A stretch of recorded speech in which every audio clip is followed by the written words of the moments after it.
La ilaha illallah. Anong tunay na tagumpay, mga kapatid? At ang tunay na saya at lungkot? Ito ang mundo. Minsan malungkot, pero isipin mo, darating din si ligaya minsan. Minsan may saya, minsan ganun. Ganyan kasi ang buhay. Umiikot yan. Kung may tao sa atin na mga Muslim na minsan ay nagkukulang sa sarili niya, na mayroon siyang mga hinagpis, mga lungkot, pinagdadahanan, hirap sa buhay.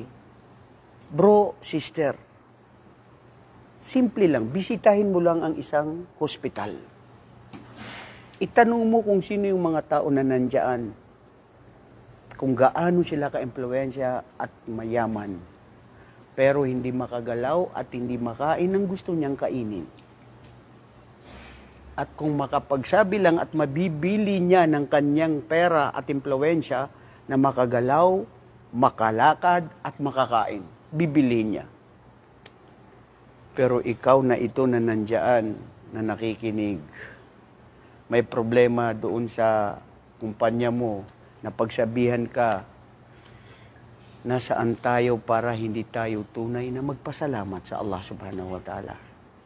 Dahil alam natin ang mundong ito, bago tayo likahin, lahat ay tapos na. Hindi ba? Napakasaya na napakagaan ng buhay ng isang Muslim, bro.